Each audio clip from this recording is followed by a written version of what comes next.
Welcome to the year 536. You are alive. But the sun is not. You wake up in the cold, not the kind of cold that stings, or bites, or makes you pull the covers tighter. No, that would require sensation. This cold is duller, older. It has settled into your bones like a quiet eviction notice from the warmth that used to live there. You don't shiver anymore. You just exist beneath it. Your blanket is a stitched-together patch of rags and straw that smells faintly of mildew, rat, and last month's sweat. It's heavy, but not in a comforting way. It's the weight of dampness and neglect, like sleeping under a disappointed dog. Outside your hut, something groans. Could be the wind, could be your neighbor, could be a dying goat. You stopped checking a few weeks ago. You no longer hope it's food. The sun is supposed to rise soon. You know this because the roosters still try. Their crows echo faintly through the mist like broken clocks, but the sky hasn't turned golden in over a year. No sunrise, just a shift from pitch black to a slightly less insulting shade of ash grey. You blink up at the thatched roof. It drips occasionally, which means it's still working, sort of. The hole over your left foot seems bigger now. You think about fixing it, but the cold has made your fingers clumsy and your motivation extinct. You're alive. That's the good news. The bad news is everything else. Your joints ache when you roll over, and the straw mattress beneath you crackles, like it resents your existence. You stretch, or try to, but your muscles feel like frozen leather straps. The air smells like smoke and wet dog, even though you no longer have a dog. Your breath fogs in the room, pale and ghost-like. You follow it with your eyes for a second, just to confirm you're still exhaling. Still here, you sit up slowly. The motion sends a small avalanche of lice from your tunic collar down your back. You scratch without thinking. It doesn't help. They're winning. You reach for your shoes. One is missing. Again, probably chewed through by a rat, or eaten by your brother. He denies it, but he also burps suspiciously every time someone mentions leather. The floor is dirt, always has been. But now it's also a little frozen, a little damp, and coated in something that might be last night's spilled broth or someone's sleepwalking accident. You don't ask, you rise carefully, like a rotting fence post, trying to remember what standing felt like. The ceiling is low, so you hunch, not that you stand straight anymore anyway. You're 28 years old, which, in 536, is basically an elder statesman. The fire died in the night. It always does. There's not enough wood to keep it going. The forests are further away now, either stripped bare or made off limits by local lords who'd rather see you freeze than gather sticks on their land. You huddle near the ashes anyway. Habit, mostly. Maybe the illusion of warmth can trick your brain into believing your toes still exist. You glance around your one-room home. Your family sleeps beside you, tangled in blankets and each other indistinguishable lumps of wool and limbs. Your mother's cough is quieter now. That worries you. At least when it was loud, it meant she was still fighting. The baby stirs in the corner. Your sister's baby. Or maybe your cousin's. It's hard to keep track. The baby is skinny. Everyone is. Even the rats are starting to look emaciated. The bell tolls once from the church. It's dull, muted. The sound sinks into the fog instead of cutting through it. Like everything else, it's quieter now, more tired. You haven't seen the sun in over a year. People say it's still up there, behind the haze. but even priests have stopped pretending they believe that. It's as if the sky forgot how to glow. Every day is twilight. Every morning a lie. No one's entirely sure what happened. Some say God is angry. Others say it's demons, or giants, or the end of days. But the more learned ones, the monks, the traders, the men with dry hands and too many scrolls, whisper of mountains exploding in faraway lands, fire pouring into the sky, clouds that never rained, ash that rides the wind. You've never seen a mountain, but you have seen the ash, fine, gritty stuff that settled on your roof last spring and hasn't left since. You've tasted it in your stew. You've coughed it from your lungs. The crops failed last harvest. Too much frost, too little light. The earth felt wrong, like it forgot how to be soil. Nothing ripened, nothing grew. People are still eating, but only just. Bread made of bark, soup flavored with shoe leather, porridge that tastes like memory. No one talks much anymore. Words are a luxury. Besides, what is there to say? Still cold today, still hungry, still no sun. You pull your tunic over your head. It's stiff from last week's snow and this week's failure to dry. You tie the belt and scratch your ribs absent-mindedly. Something bites back. You ignore it. The day has started, though it's impossible to tell. There's no light, no warmth, just obligation. You have to check the traps, look for roots, trade something, anything. Pretend there's a future. You step outside into the fog. It swallows you whole. The world feels thinner somehow, like it's unraveling thread by thread. Are alive. The sun is not. And in the year 536, that's how most days begin. Breakfast is a joke you no longer laugh at. Sour turnips, moldy barley, and weak beer made from rainwater. You used to look forward to breakfast. That was before the sky forgot how to turn blue. Now, it's more of a ritual than a meal. Something you do just to keep from fading into the straw. There's no pleasure in it, no warmth. Just a few desperate bites of whatever didn't rot overnight. This morning's offering is a bowl of sour turnips, boiled until their last flavor drowned. They're grey now, like everything else, floating in a broth so thin it might just be yesterday's dishwater with ambition. You chew slowly, carefully. Your teeth are unreliable these days. One cracked last week on a pebble hiding in the barley mash. You swallowed the pebble out of spite.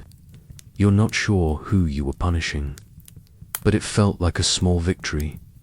There's a chunk of barley bread on the table, if you can call it that. It's more stone than loaf, baked hard to last the week, or possibly to be used as a weapon. You have to soak it in the soup to make it chewable. Even then, it bites back. Someone once called this breakfast hearty. You haven't spoken to them since. Your younger brother sits across from you, gnawing on a piece of dried something. Might be rat, might be boot leather, could be both. The distinction doesn't matter anymore. You raise an eyebrow at him. Neighbor, traded it to me, he mutters. Said it used to have whiskers. You nod. Fair trade, really. The neighbor's kid will just grow new boots out of frostbite calluses. You reach for your morning beer, and yes, you drink beer now. Not because you enjoy it, not because it's strong, but because water is no longer safe. The wells are murky. The river runs thick with something that smells like rotting moss and last season's regrets.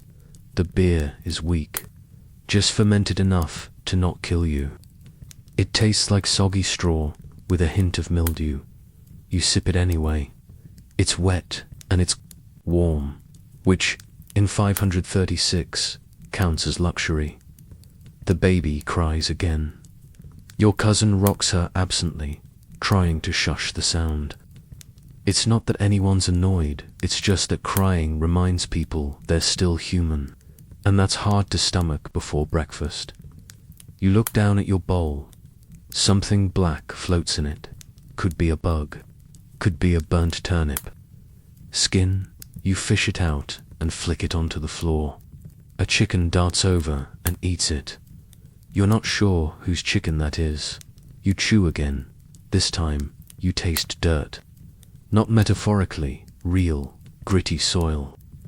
The turnips came from the frostbit patch of ground behind the hut, scraped out yesterday with a rusted spoon. You didn't wash them. The water was needed for boiling. Dirt is fiber, you reason. Across the table, your uncle wipes his nose with the sleeve of his tunic. He hasn't spoken all morning. He rarely does now. He used to tell stories at breakfast about harvests and markets and women with ankles. But lately, he just stares out the door at the fog, waiting for the world to end or restart. Either would be a nice change of pace. Someone says the sun hasn't shown itself in over a year. You can't remember the last time you saw your own shadow. A few weeks ago, an old woman claimed to have seen a sliver of light on the horizon at dusk. She cried. The next day, she died. You're not saying the two are related, but no one's made eye contact with the horizon since no one talks about the sun anymore. Not really. It's become like an old friend who stopped writing back. You still think about it, sometimes what it felt like on your skin, the way it made puddles shimmer, the way it used to rise at the same time every day like it had a purpose. Now, it's just a smudge behind the clouds. A rumor in the sky, outside. The trees are wrapped in fog so thick you wonder if they're still standing, or if they've just quietly fallen and no one noticed. You wouldn't blame them. No birds sing, no insects buzz. Even the flies have gotten sluggish. You killed one yesterday with a spoon and felt guilty afterward. Breakfast ends. Not because you're full, but because the food is gone. You lick the inside of your bowl with your finger and then wipe your finger on your tunic. You'll probably chew on that sleeve later, when the hunger returns around midday. Someone burps. The sound echoes in the silence like a toast at a funeral. The fire still hasn't been lit. No firewood again. The last tree within walking distance was chopped down 2 weeks ago. The stump's already been burned. You've taken to collecting sticks from fences and dead roofs. Sometimes you wonder if you're just burning the village, piece by piece, to keep breakfast tolerable. A knock at the door. It's not urgent, nothing is, anymore. You open it and find your neighbor holding a sack. Got some boiled thistle and half a mouse, he says. Trade for cloth or bones. You consider, the baby could use a blanket, but your ribs could use a mouse. You nod slowly and wave him in. Breakfast isn't over. It just has new guests now.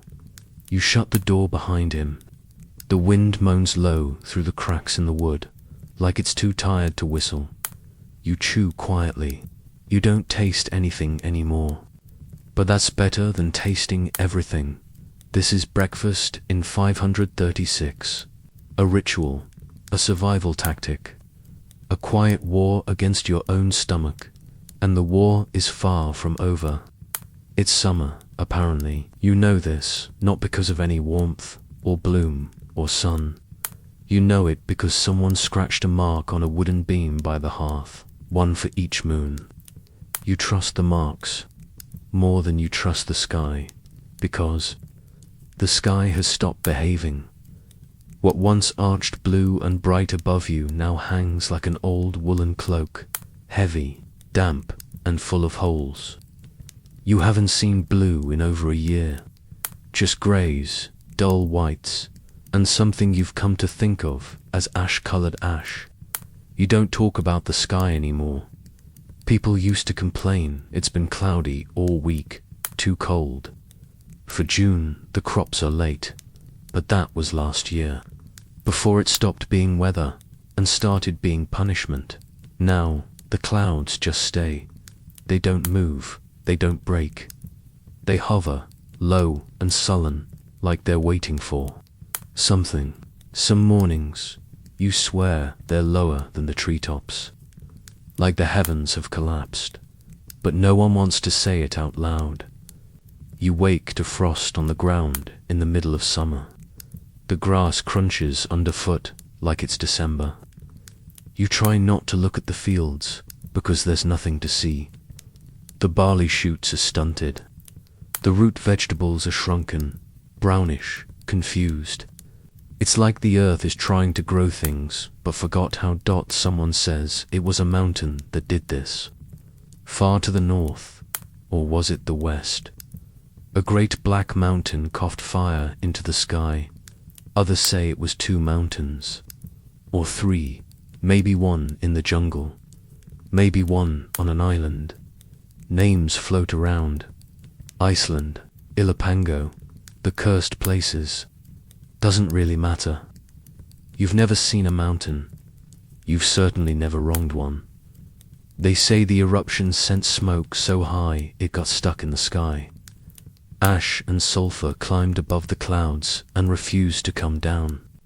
The sunlight hits that ceiling now and bounces back into space like a guest who showed up late and was told the party's over. It's called global dimming. Not that anyone here calls it that.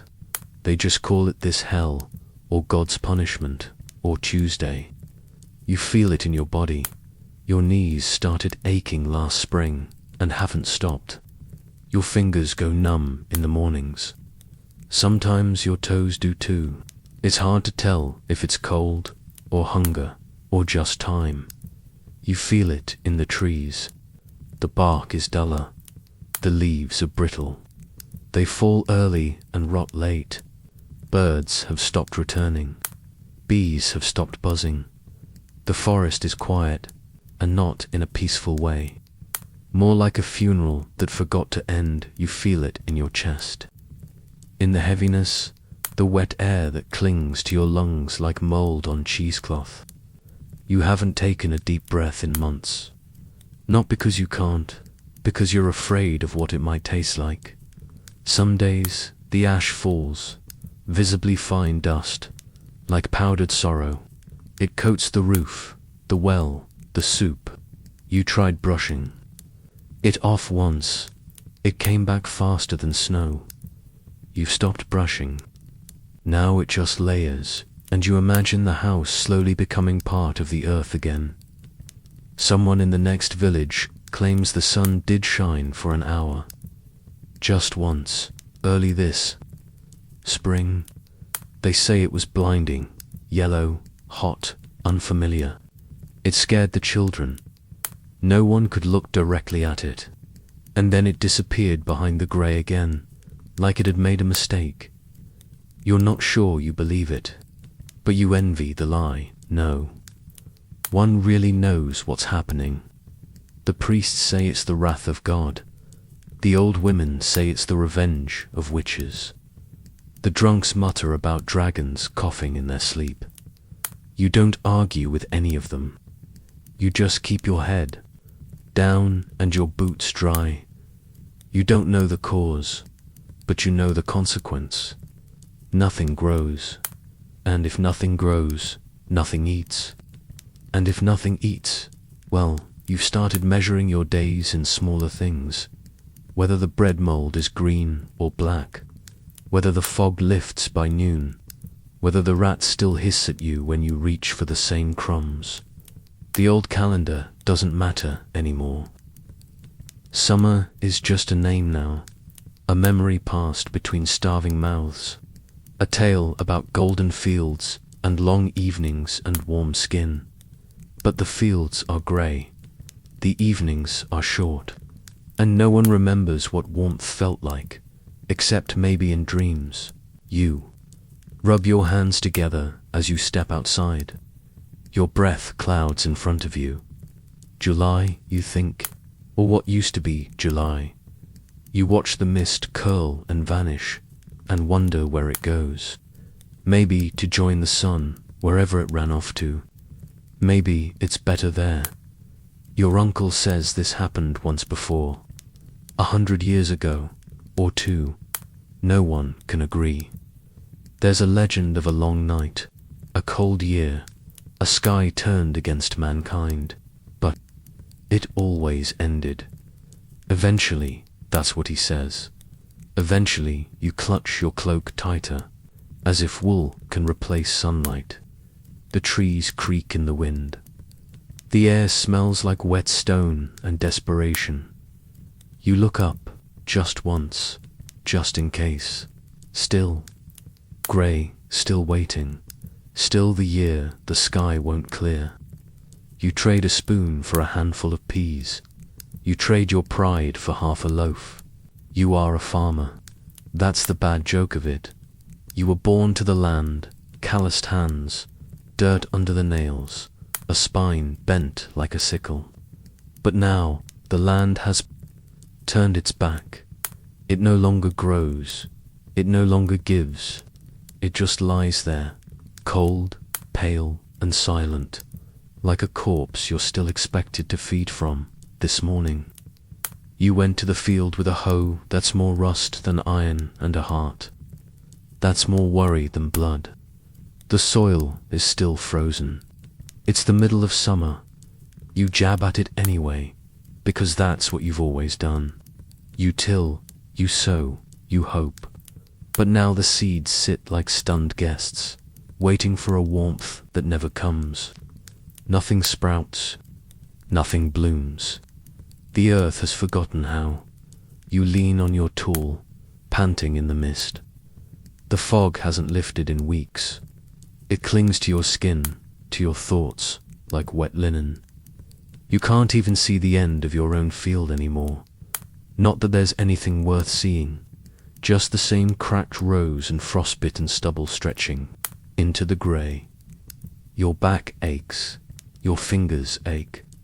Your soul, if it's still somewhere inside you, is curled up and shivering. The famine didn't arrive all at once. It crept in, quiet, polite. First the wheat came up thin. Then the barley turned yellow. Then nothing came up at all. Just frost and silence. At first, the old people said they'd be fine without dinner. Give the children more, they said, smiling with gums instead of teeth.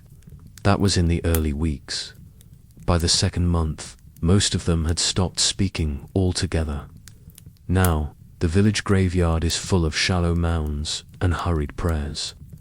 If you can't dig too deep, it's not from laziness, it's the frost. The ground refuses to part for the dead, just as it refuses to open for the living. Next came the babies. Born small, kept smaller. They cried at first, then they didn't. Mothers rock empty blankets now. No one asks questions. You try not to look at the children still living. Their eyes are too big for their faces. Their bellies swell, not from food but from emptiness. You used to toss them bits of crust, laugh when they stole apples from the barrel. Now there are no apples, just the barrel. One morning you trade your iron spoon, the last good thing you own, for a handful of shriveled peas. You don't cook them, you count them, one by one, as if stretching the ritual might fill the space inside you. Another day you trade your pride for half a loaf of something that once resembled bread. It smells of mold and desperation. You eat it anyway. Pride doesn't keep you alive. Bread might. The well has frozen again. You spend half the morning chipping away at it with a stone. The water beneath is murky and tastes faintly of ash. You drink deeply. You regret nothing. The neighbors talk of bark now. of scraping the trees for slivers, boiling the wood into a bitter slurry. You tried it once. It made you sick for 2 days, but it also made you forget the hunger for a few hours. You call that a fair trade. There's talk of worse things, things that don't grow from soil. You try not to listen, but the whispers are always there behind walls, in corners, around dying fires. The Romans once did it, someone says. During their bad year, you don't ask what it was. You know at night you lie on your side, cradling your knees to your chest like a forgotten promise. You dream of warm things, fresh bread, honey, the sun on your neck, a meal without silence, a sky without fear. But the dreams are fading now, like smoke, like breath on cold air. Eventually, you stop dreaming altogether. Sleep becomes a blank space, a place where hunger no longer knocks, because even it has grown tired. You wake up more exhausted than you went to bed. The other night, your cousin confessed he'd chewed on his belt. You didn't laugh. You just asked if it helped. The firewood is long gone. You burn old shoes now. Dung, a broken stool you'd been saving to fix. There's nothing left to fix. Just things to burn and things to bury. The ground refuses both. You try planting again the next morning. One last row. You press each seed into the frostbitten earth like a prayer, whispered through cracked lips. Your breath clouds in the summer air. July, someone says. You wonder what that word used to mean. The sky looms low above you. The air is still, not calm, just waiting. You straighten your back and look out across the empty field. There is no green, no movement, no promise, only grey, only quiet, only hunger, and the knowledge that tomorrow you will do it again, not because you believe it will work, but because there is nothing else to do. Because even in a world that forgot how to grow, you still remember how to try. You just want a warm bowl of soup, but there is no soup, while you're standing in a frozen field, squinting at the spot where a potato might have grown. The rest of the world is collapsing too, just louder, messier, and often on fire. You don't hear much of it out here, on the edge of nowhere, but the whispers travel, carried by traders, beggars, and the occasional horse missing half its rider. You pick up pieces. An emperor has a fever. A city burned for 3 nights straight.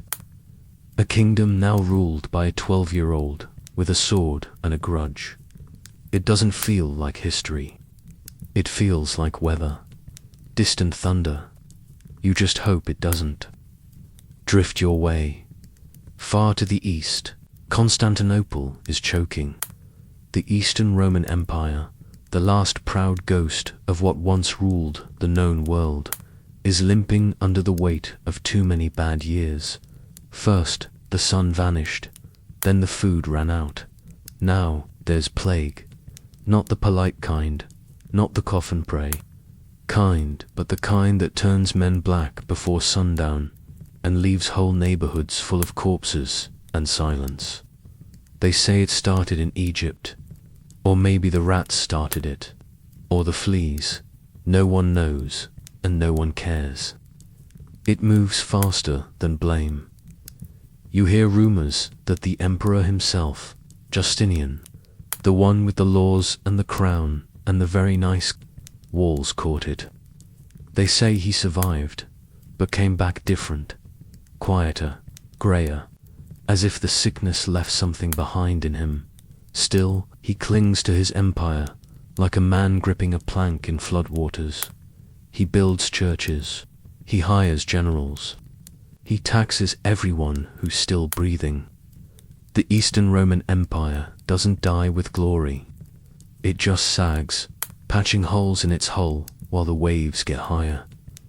To the west, there is no empire left to fall. Rome, a memory, a ruin that goats sleep in. The barbarians came, they saw, they stayed. The Goths, the Vandals, the Franks, each tribe carving out its own miserable scrap of land, planting flags where aqueducts used to be. The cities are mostly empty now, hollow shells full of moss, echoes, and armed men who can't read. No one builds roads anymore. They just fight over the ones that already exist. The kings are warlords. The warlords are thugs. Most have teeth, like old fence posts, and crowns that used to be soup pots. Some rule for a season, then vanish. Killed in a tavern, killed in a battle, killed by someone they called cousin. The scribes try to keep up, but writing takes time, and ink, and fingers that aren't frostbitten, so most of it goes unrecorded. The world is ending, and no one's writing it down. They're too busy, trying not to starve. In China, it's the same story in a different script. The sky darkens, the harvests freeze, the rivers shrink and clog with ice. Famine tears through provinces like fire through a barn. People flee cities in every direction, searching for food or mercy, and often finding neither. The Northern Wei dynasty splinters into pieces. Rebellions spark. Armies march. The land, once tamed by centuries of rule, cracks apart again. A dozen men call themselves emperor. None of them lasts long. In the south, emperors write sad poems about the moon. In the north, peasants eat bark. Sometimes the moon wins. Even in Mesoamerica, across the sea you've never seen, something is wrong. Great cities, like Teotihuacan, cities with pyramids, markets, gods carved from stone, are emptying. No one knows why. Maybe the crops failed. Maybe the gods left. Maybe people just got tired of pretending things would get better. The world is unraveling, stitch by stitch, and you're just a cold, hungry shadow, squatting in a hut that leaks when the ash falls too thick. You hear the word collapse and think of your roof. You hear dynasty and wonder if that's a kind of grain. You don't care about emperors or armies. You care about dinner. And dinner doesn't exist. You want soup. That's it, not much. Just a warm bowl of anything. Something with steam. Something that doesn't crunch when it's not supposed to. Something that makes you feel human again, even for a few minutes. But the pot is empty, has been for days. You've scraped the bottom so many times, it's starting to wear thin. Yesterday you boiled some herbs you found near the fence. They tasted like rain and regret. Your cousin licked the bowl anyway. You sigh, not because you're sad. You're long past sad. Sad is a luxury for people with full stomachs. You sigh because you still have teeth, because your fingers still move, because you're still here, and no one else seems to know why. Outside, the sky presses lower. The wind tastes like stone. The trees whisper like they're gossiping about your chances.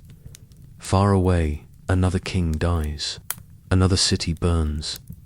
Another century begins to crumble. But your stomach doesn't care about geopolitics. Your mouth waters at the memory of soup thick, warm, real. You close your eyes and imagine the steam rising. And for just a moment, the world stops ending. Just when things can't get worse, they do. You thought the sky was cruel. You thought the hunger was the end of it. You thought the cold, the silence, the empty fields, that was the bottom. But then the sickness comes. Not the slow, wasting kind you've grown used to. Not the hunger sickness, not the chill in the bones. Not the quiet bleeding gums and twitching eyes of the malnourished Dot. No, this one moves fast, and loud, and final. It begins with a fever, harmless, almost until it isn't. A bit of heat, a dry mouth, a little shaking. Everyone thinks it's just the cold catching up. Then the swelling starts. First the neck, then under the arms, then between the legs, lumps like stones, black, angry, hot to the touch. And then the vomiting. Not just bile, blood, chunks of things no one can name. Some scream. Some can't even manage that. You learn the word bubo. You wish you hadn't. People drop in the street, in their homes, in the middle of a sentence. By the time you notice someone is sick, they're usually dead. No one knows what it is, or where it came from. Some say rats, others say fleas. Others say sin, which is convenient, because you've got plenty of that. It doesn't matter. You can't argue with a corpse. The year is 541, at least. That's what the monk scratching numbers into a wax tablet claims. You stopped keeping track after 536. Every year since has just been a slightly different flavor of awful. This one is rot-flavored. It starts in the cities. Trade routes carry it like gossip. The ports of first Alexandria, Antioch, Constantinople, and then it spreads inland, following roads, rivers, and rumors. In Constantinople, they say 10,000 people die a day. The emperor shuts himself away in a palace and prays. The streets are stacked with bodies. They run out of coffins. Then they run out of wood. Then they stop pretending. Outside the cities, you don't have numbers like that. You just have silence. The kind of silence that comes after a scream. You bury your neighbor, then his wife, then his child. You start digging graves with your hands, because the shovel snapped and the ground won't give. You start putting up markers. There are too many, and none of them matter. The priest comes to bless the dead. Then he coughs. Then he stops coming. The church says it's judgment, that this is God's way of cleansing the world, of burning out the sin. You wonder what the babies did to deserve it. The baker's wife tries herbs. The tanner burns sulfur in his shop. One woman puts garlic in her shoes. It doesn't help, but it keeps people from standing too close. Everyone becomes a doctor. Everyone fails. No one knows how it spreads. So you start suspecting everything. The breath, the touch, the glance. You stop hugging. You stop helping. You stop answering the door. A cart rolls through the village once a week now. A wheel creaks. A voice calls out weakly, "Bring out your dead." You do. Then one day, no one does. And the cart doesn't come back. The rats stay, though they thrive. In fact, plague doesn't bother them. They skitter between the walls, over bodies, through grain sacks. The priests say it's divine wrath. The rats disagree. This is a feast. You can smell the sick before you see it. It's a mix of blood, vomit, and old cloth. It clings to everything: hair, skin, dreams. You stop asking names. You stop counting. You stop crying, because you've forgotten how. You sleep beside the sick and wake up beside corpses. You leave them there until you can bear to move. Then you dig. Then you sleep. Then you repeat. At some point you stop feeling afraid. Not because the plague has passed, but because your mind has. You are numb, wrapped in wool and death. A walking bundle of coughs and blankness. One morning, your cousin doesn't get up. You sit next to him for an hour before you're sure. You wrap him in a blanket and drag him outside. You don't pray, you don't curse, you just dig. The ground doesn't fight you this time. Maybe even the earth is tired. Your stomach growls. You haven't eaten in a day. You consider checking his pockets for bread. You don't. Instead, you lean back against the cold earth and watch the grey skies spin slowly overhead. It's not raining, that's something. You think about soup again, and beds, and baths. You think about a world where people die at 80, not 18. You wonder if such a world ever really existed. You hear someone coughing in the next hut. You don't move. You don't need to. It'll come for you soon enough. The church bell hasn't rung in days, maybe weeks. The priest is gone, or dead, or changed. The chapel doors hang open like a mouth too tired to close. Somewhere, the empire still sputters. Justinian still rules. Cities still try to live. But here, on the edge of everything, there are only pits and silence. You lie back. You close your eyes. And for the first time in a long while, you almost feel warm. Somehow, you are still here. You are bones and coughs, scars and stubbornness. You are mostly lice, partly frostbite, and occasionally hunger shaped like a person. But alive, that's the miracle. Not the loud, shining kind you read about in church. Just the quiet fact that you still draw breath, that your feet still find the ground each morning, that your hands, cracked and trembling, still know how to hold things. The sky hasn't changed, still grey, still heavy, still low enough to press against your thoughts, but you've stopped looking up. The sun is a myth now, like summer, like gods who listen, like bread that doesn't crumble from mold. You eat what's left, frostbitten roots, sour as regret, bark boiled until it's soft enough not to break. Your teeth, snow when you're thirsty, melted over a fire made of twigs and hope. A new child was born yesterday.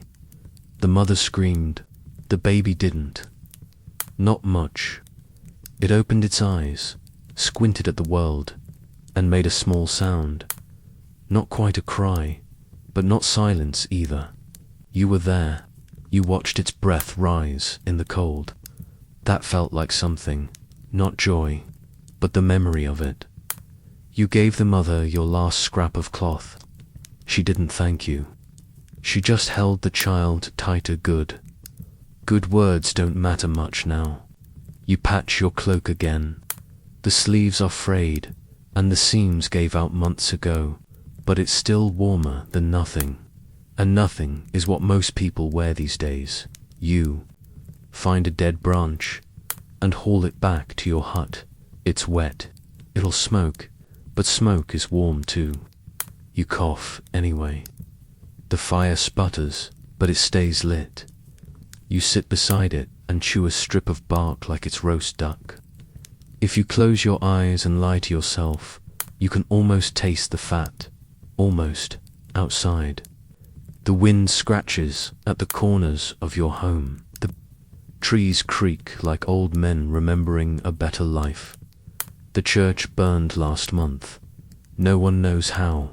No one asked. The priest is gone, so are the bells, so is the chanting. Just ash now, and splinters. You took a few charred boards and used them to reinforce your door. Sacred wood, sanctified by smoke. The sacred is everywhere now. You just stopped recognizing it. You hear someone laugh outside. You don't remember the last time that happened. You peek through a hole in the wall. A boy is throwing snow at a goat. The goat looks unimpressed, but the boy laughs again anyway. You almost smile. Then your lip cracks. So you stop. Another day, you walk past a frozen field and find a single green shoot pushing through the snow. You kneel beside it. Touch it. It's real. You don't pluck it. You leave it alone. Because it's the only thing braver than you right now. Somewhere, they say, the plague has passed.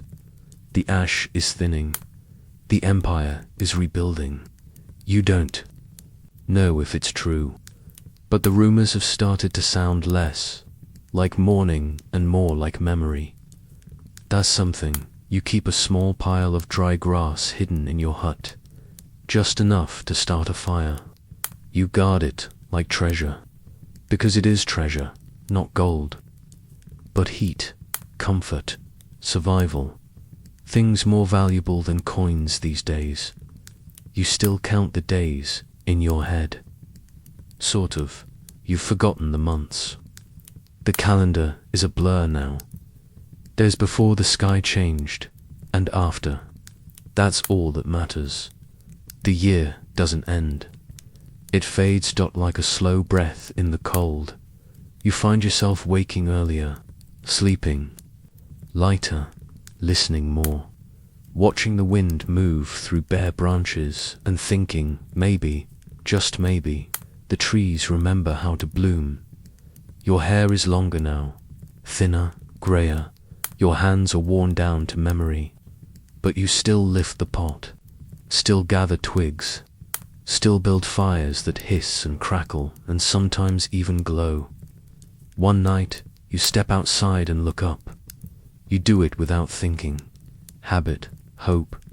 The stars are faint, like whispers, but there, you hadn't seen them in months. Years, maybe. You stare, not long. Just enough, then you go back inside. You don't tell anyone. Some things are better kept. A child offers you a piece of dried root. You accept it. You chew slowly. She watches you with eyes too old for her face. You nod, she nods back. That's conversation now. You hear a song one evening, off in the woods. A woman's voice, quiet, trembling, maybe just humming, maybe praying. You don't move, you just listen. The melody doesn't lift your heart, but it keeps it from sinking. That's enough, that's everything one day. Not today, and probably not tomorrow, the sun will come back. People say it's just a matter of time, of wind patterns, of ash settling, of God changing his mind. You're not waiting for it anymore.